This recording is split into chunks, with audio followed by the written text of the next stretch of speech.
오늘부터 다니엘서입니다. 우리가 성경을 읽다 보면 많은 인물들이 등장하죠.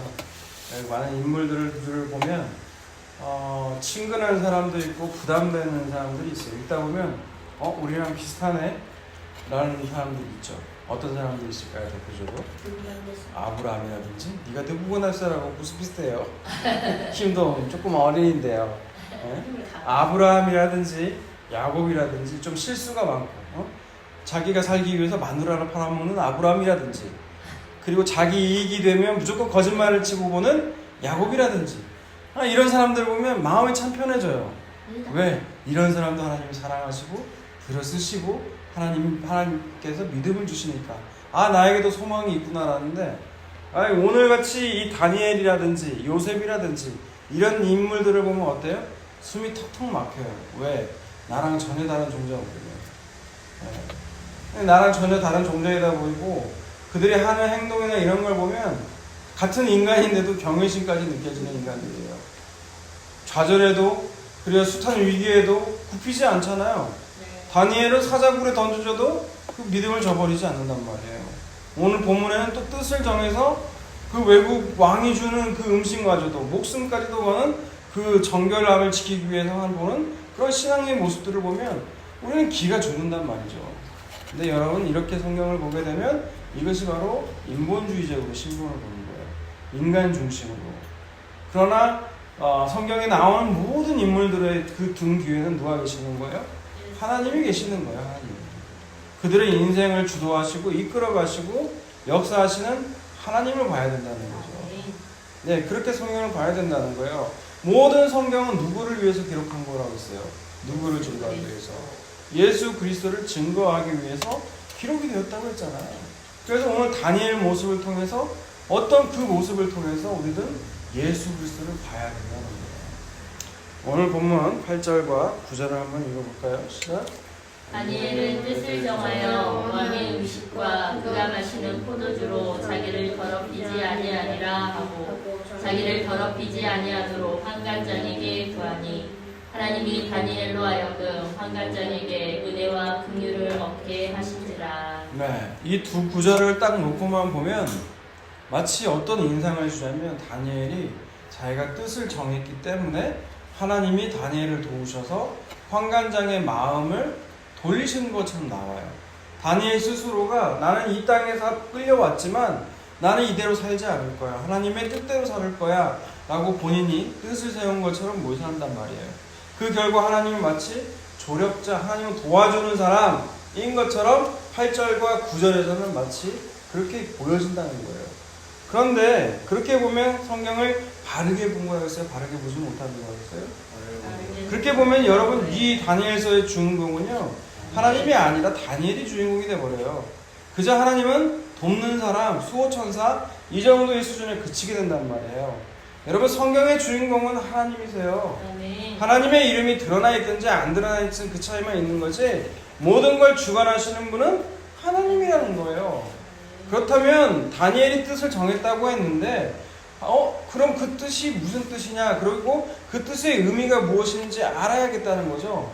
그러면 맨 처음에 1장의 초반부에 다니엘이 여호야김 제3년에 포로로 끌려왔다는 기사가 나오거든요. 그럼 그 맥락 속에서 읽게 되면 다니엘이 뜻을 정한 것이 무슨 의미인지를 우리가 알 수 있겠죠. 그래서 다니엘이 먼저 바벨론 포로에 어떻게 해서 끌려오게 되느냐라는 걸 보자고요. 열왕기하 20장 16절에서 18절을 보세요. 열왕기하 20장이에요. 열왕기하 20장 16절에서 18절. 이사야가 히스기야에게 이르되 여호와의 말씀을 들으소서. 여호와의 말씀이 나리 이르리니, 왕궁의 모든 것과 왕의 조상들이 오늘까지 쌓아두었던 것이 바벨론으로 옮긴 바 되었고 하나도 남지 아니할 것이요, 또 왕의 몸에서 날 알을 중에서 사로잡혀 바벨론 왕궁의 환관이 되리라 하셨나이다. 열왕기하 20장은 바로 히스기야 왕이 기도로 생명의 연장을 받고 나서 된 이후의 일들이에요. 그 일 중에 하나가 뭐였어요? 바벨론, 신흥 바벨론 막 제국이 떠오르고 있었거든요. 그 사신단이 왔는데 히스기야가 지금 뭘 보여주고 있는 거예요? 왕궁의 무기고와 보물창고를 그 신하들에게 보여준 거예요. 왜 뜬금없이 그걸 보여줬을까요? 큰 뜻이 있어요. 네? 왜 보여준 걸까요? 훔치지 말라고. 네? 네, 왕궁의 무기고와 보물창고를 보여줬어요. 왜 보여줬을까요? 뭐 자랑하라고 보여줬죠. 자랑하려고. 네, 우리도 니네만큼은 된다. 그러니 얕보지 마라. 자기 자랑하고 있는 거예요. 근데 왜 히스기야가 이 일이 문제가 돼서 포로로 끌려가고 나라가 망한다는 걸 이사야를 통해서 예언한 걸까요? 이미 언약 가운데 하나님 말씀하셨어요. 너희는 누구만 의지해라. 나만 의지해라. 세상의 힘 의지하지 말라라고 하셨잖아요. 근데 지금 히스기야가 4명 중에 계속 의지하고 있던 건 누구였어요? 자기가 은연중에 자랑한 게 뭐예요? 여러분 은연중에 자랑하고 싶은 게 뭐예요?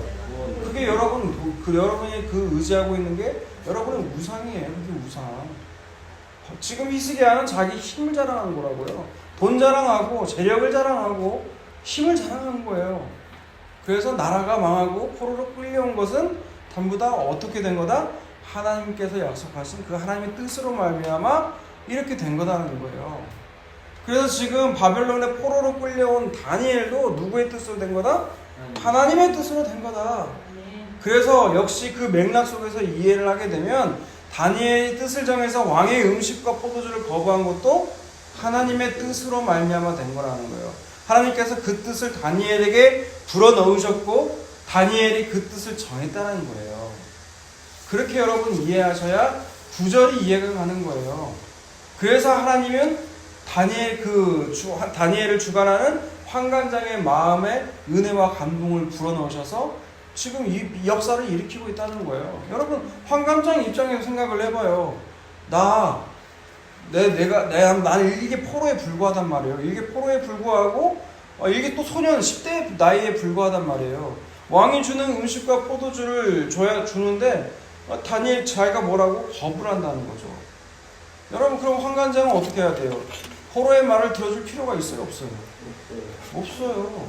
그런데 그 포로의 말을 지금 경청한다는 건 하나님께서 지금 은혜로 뜻대로 역사하고 계시다는 거예요. 모든 것을 하나님이 지금 주관하고 계시다는 거예요. 여러분 다니엘이 뜻을 정하였다는 건요 자기 스스로 의지를 가지고 내가 결단을 내렸다는 것이 아니라는 거예요. 그죠? 하나님께서 다니엘에게 자기 뜻을 부으셔서 결단을 내린 거라고 그랬잖아요. 그죠? 왜 그렇다는 거죠? 우리가 지난주에 예레미야 말씀을 봤죠. 표범이 그 반점을 구스인이 그 피부를 희게 할 수 있다면 너희가 선을 행할 수 있다는 거예요. 우리는 그런 존재예요. 어떻게 자기 피부를 다시 하얗게 검게 변할 수 있어요? 표범이 그 반점을 별 모양으로 바꿀 수 있어요? 할 수가 없잖아요. 우리는 스스로 선을 행하고 결단을 내리고 뜻을 내리는 존재가 아니라는 거예요. 그리고 이미 창세기 6장 5절에서 그랬잖아요. 노아 홍수 사건 이후에 그랬잖아요. 어려서부터 우리는 항상 제 생각과 계획이 악하다고 했잖아요. 언제? 항상. 그런 사람이 무슨 자기 스스로 결단을 내리고 뜻을 정해요. 전혀 그렇지가 않다는 거죠.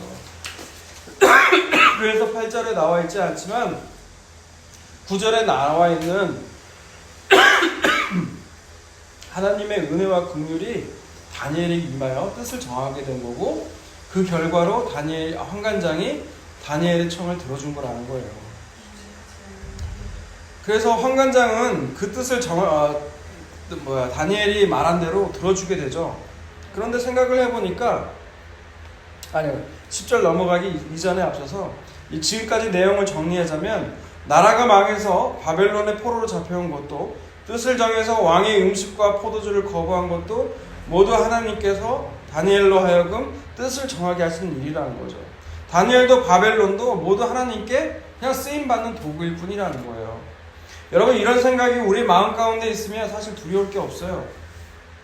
우리가 왜 두려울까요? 마음에 불안과 두려움이 왜 찾아올까요? 내가 세운 계획들이 뜻대로 되지 않을 때 우리가 두렵잖아요.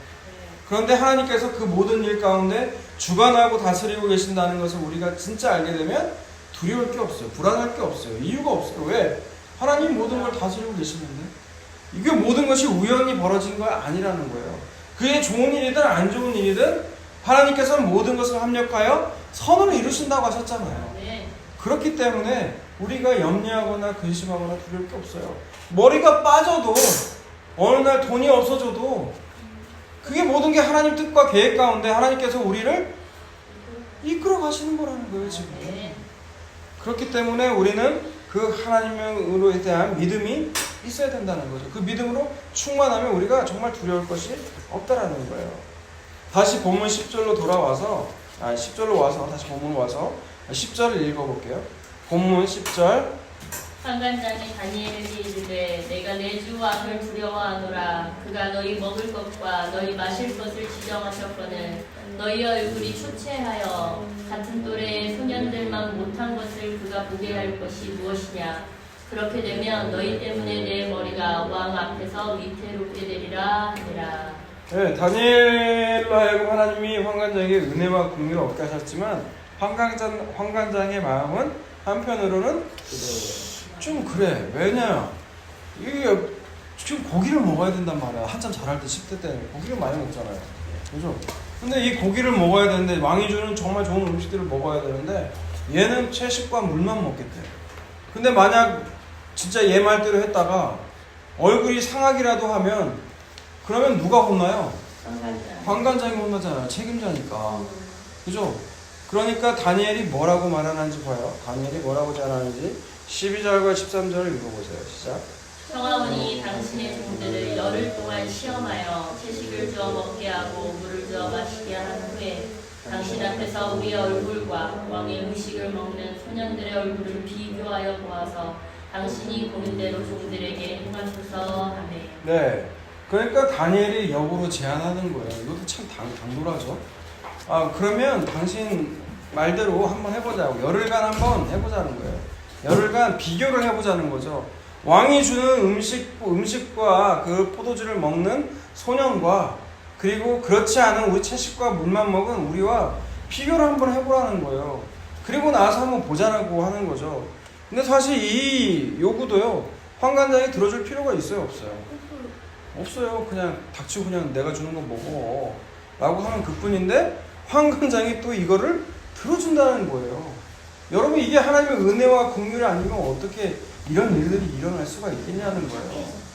자, 그래서 그 결과, 테스트 결과 어떤 일이 벌어져요? 14절에서 16절 시작. 그가 그들의 말을 따라 열흘 동안 시험하더니 열흘 후에 그들의 얼굴이 더욱 아름답고 살이 더욱 윤택하여 왕의 음식을 먹는 다른 소년들보다 더 좋아 보인지라. 그리하여 감독하는 자가 그들에게 지정된 음식과 마실 포도주를 제하고 채식을 주니라. 네, 결과 어떻게 됐어요?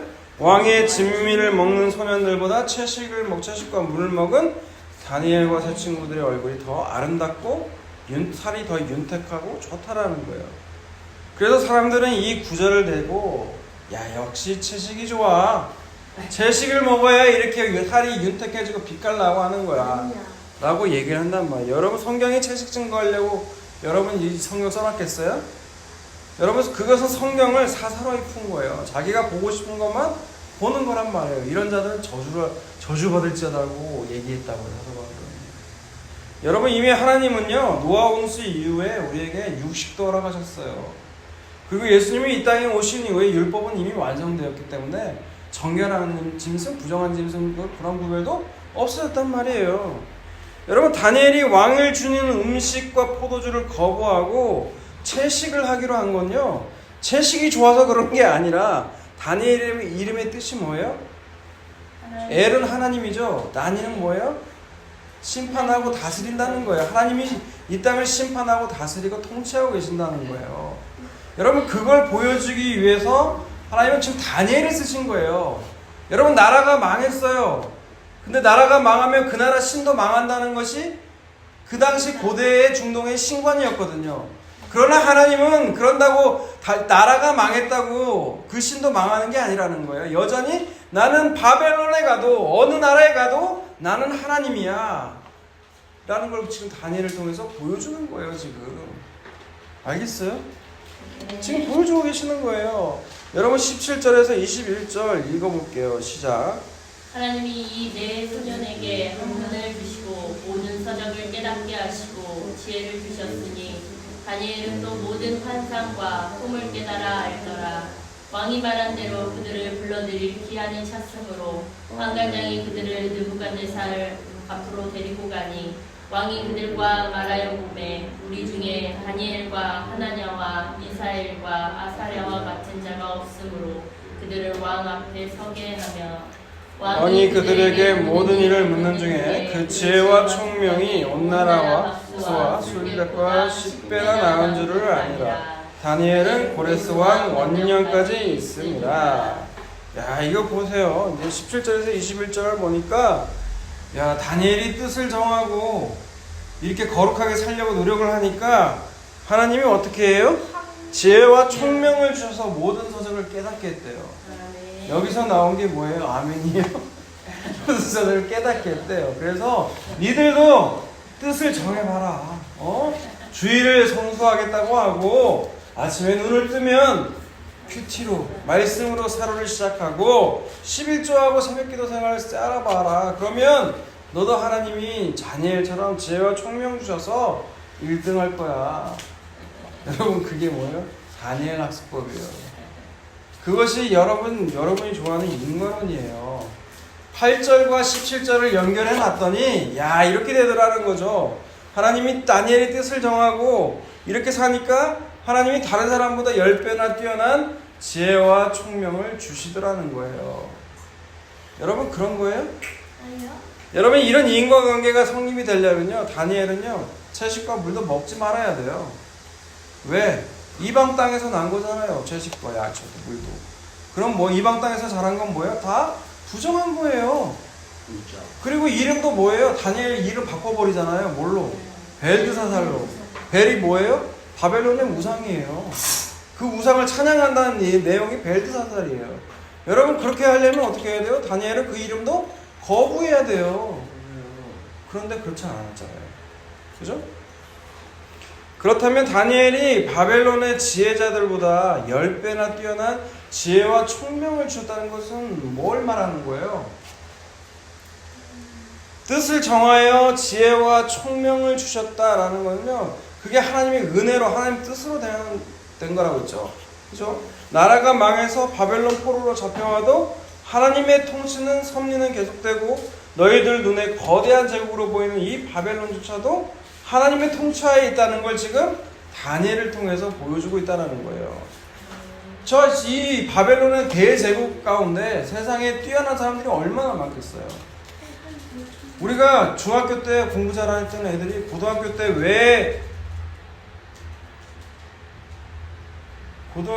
왜 낙심하는 줄 알아요?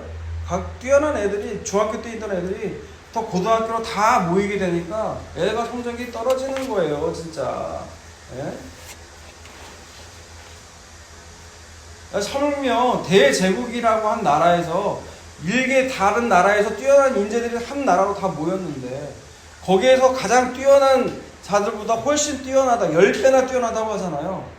왜 그러면 정확하게 10배 뛰어나다는 얘기를 하는 걸까요? 숫자적으로? 아니에요. 숫자 10이라는 건 완전수인 7과 3의 합계예요. 그래서 이건 완전히 그들과 비교할 수 없을 정도로 완전히 지혜와 총명이 뛰어났다는 걸 지금 다니엘을 통해서 보여주고 있다는 거예요. 여러분 그러면 하나님의 뜻으로 말미암아 하나님 은혜로 뜻을 정하면 다니엘처럼 이처럼 모든 서적을 깨닫게 하고 지혜와 총명을 주셔서 10배나 뛰어난 사람이 되게 될까요? 네? 그건 하나님의 주권이에요. 뛰어나게 할 수도 있고요. 그냥 그대로 평범하게 할 수도 있는 거예요. 그걸 우리는 믿음의 사람들을 보자고요. 성경에 나온 믿음의 인물들인 11장을 보세요. 히브리서 11장.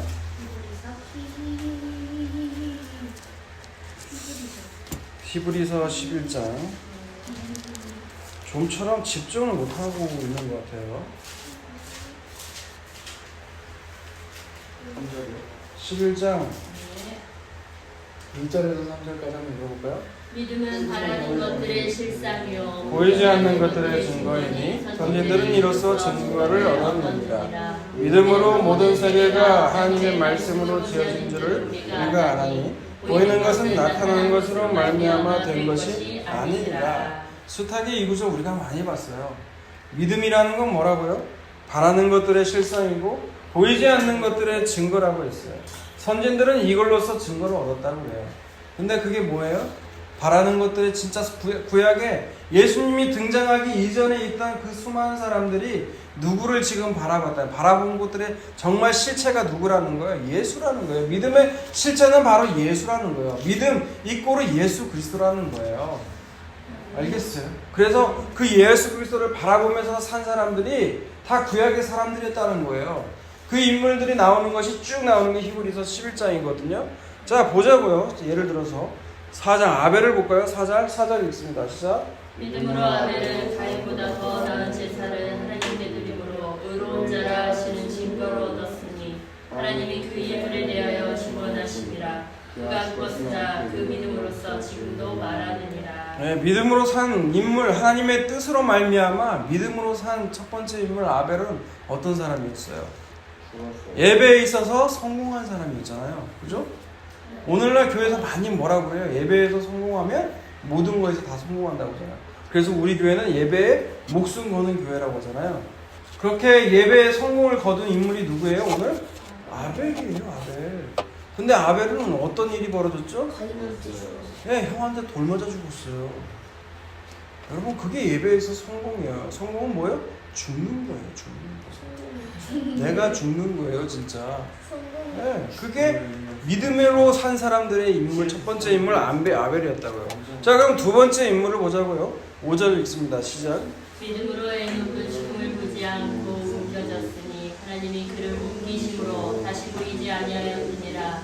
그는 옮겨지기 전에 하나님을 기쁘시게 하는 자라는 증거를 받았느니라. 네, 에녹은요, 그 당시 에녹 당시의 평균으로 수면 나이대가 다 900세 때문에 됐어요. 그 아들이 무드셀라가 969살까지 살잖아요. 그죠? 근데 무드셀라가 태어나면 심판을 받는다는 얘기를 그때부터 에녹이 알고 있어요. 그때부터 계속해서 의식하고 살았단 말이에요, 에녹은. 그리고 나서 하나님이 365년 되던 해에 데리고 가셨다고요. 그러니까 오늘날로 말하면 30대에 죽은 거예요, 30대. 그것이 바로 믿음으로 산 하나님의 뜻으로 믿음으로 산 인물들이라는 거예요. 어디 지혜와 총명 주시고 이 세상에서 잘 되게 해주셨다는 게 에녹과 아벨의 이야기에서 나와요? 하나도 안 나오잖아요. 그리고 세 번째 봅시다. 7절 뭐야? 노아 봅시다. 노아 17절 읽습니다. 시작. 믿음으로 노아는 보이지 않는 일에 경고하심을 받아 경외함으로 방주를 준비하여 그 집을 구원하였으니 이로 말미암아 세상을 정죄하고 믿음을 따르는 의의 상속자가 되었느니라. 네, 노아는 어떻게 살았어요?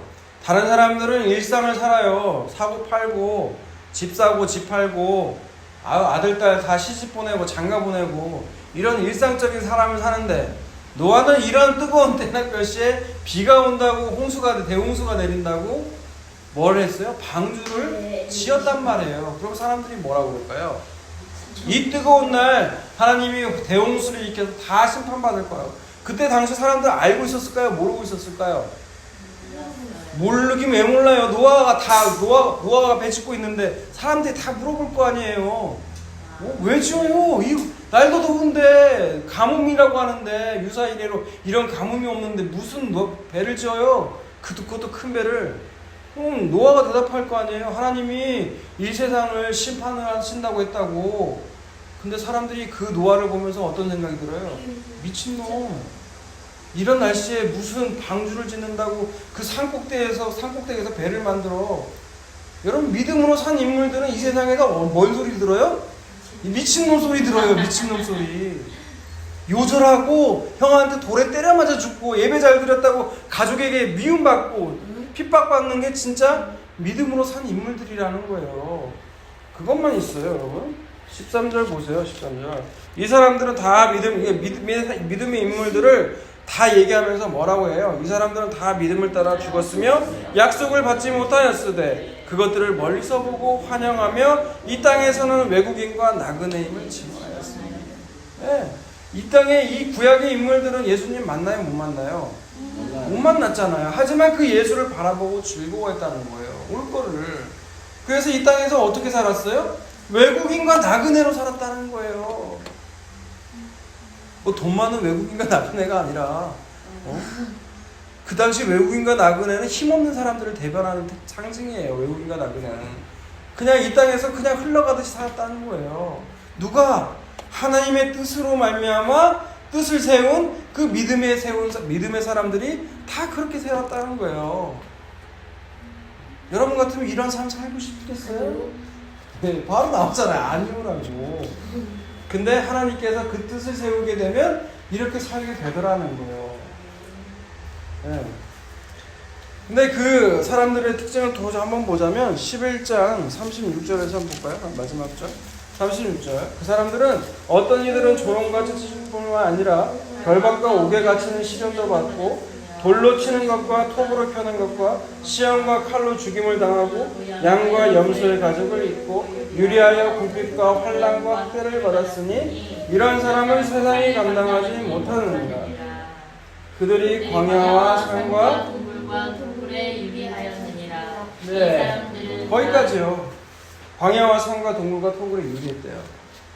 뭐에 따라서? 하나님의 뜻으로 말미암아 믿음으로 산 사람. 자기의 뜻을 세운 게 아니라 하나님의 뜻을 세웠더니 이렇게 살게 되더라는 거예요. 여러분 어떻게 이렇게 살 수 있을까요? 그게 히브리서 다음 장인 히브리서 12장 1절과 2절에 이렇게 나와요. 1절과 2절 읽을까요? 시작. 이러므로 우리에게 불같이 들었사 커다란 진리들이 있으니 모든 무거운 것과 얽매이기 쉬운 죄를 벗어버리고 인내로써 우리 앞에 당한 경주를 하며 믿음의 주여 또 온전하게 하시는 이인 예수를 바라보자. 그는 그 앞에 있는 기쁨을 위하여 십자가를 참으사 부끄러움을 개의치 아니하시더니 하나님 보좌 우편에 앉으셨느니라.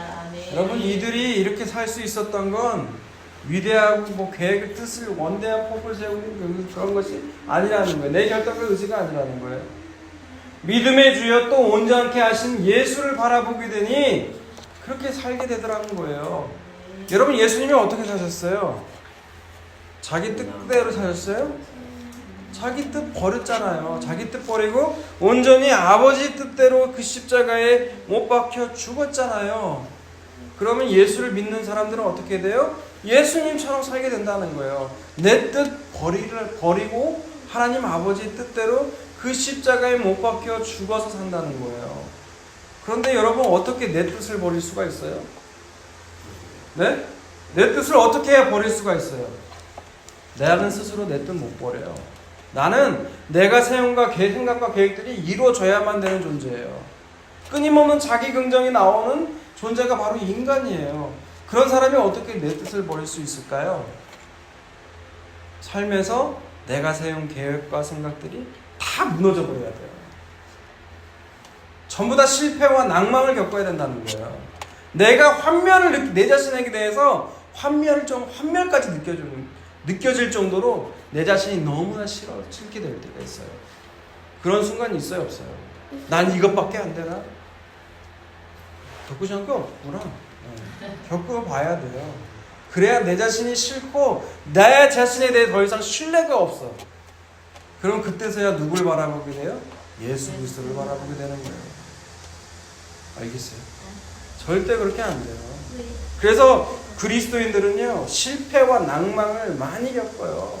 이 삶에서.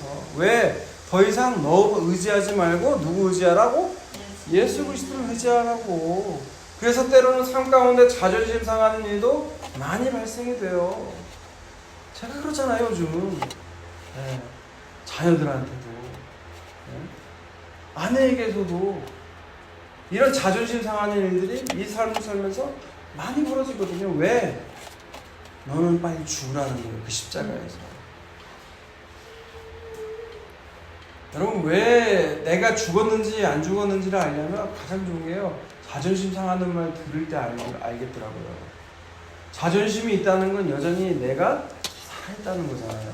죽은 인간이 무슨 자존심이 있어요. 그죠?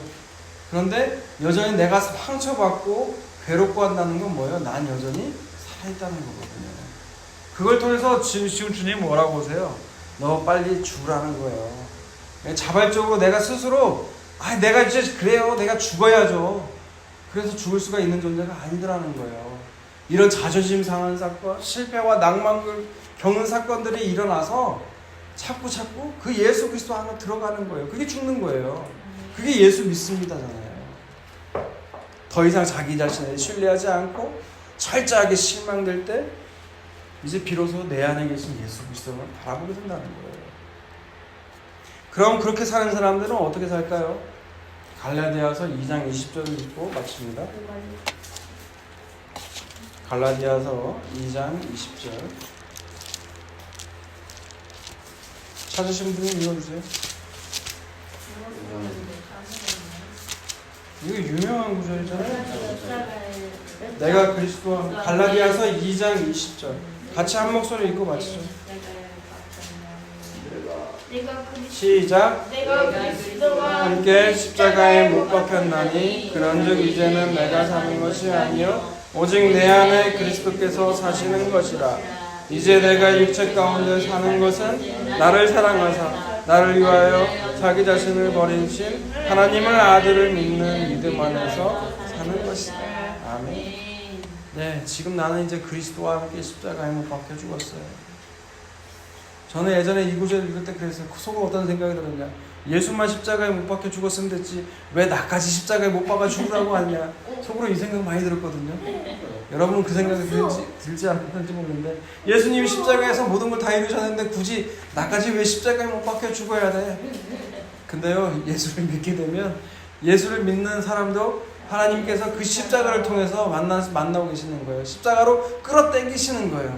너도 죽으라는 거예요. 너도. 내 아들만 죽는 게 아니라 너도 그 십자가에서 죽어야 된다는 거예요. 그리고 어떻게 살아나? 죽었는데 뭐들로 살아요? 근데 왜 살아야 돼요? 그 아들을 믿는 믿음으로 너희는 살라는 거예요. 여러분, 역사 속에서 우리가 왜 지금까지 살고 있을까요? 지금 이것을 지금 이루어 가시는 거예요. 하나님은. 지금 다니엘을 통해서 뜻을 세운 것처럼 하나님은 우리를 통해서 지금 예수를 믿으라고 아직까지 살려주시는 거예요. 그 하나님을 뜻을 세워가며 살아가는 저와 여러분이 되시기를 주님의 이름으로 축원합니다.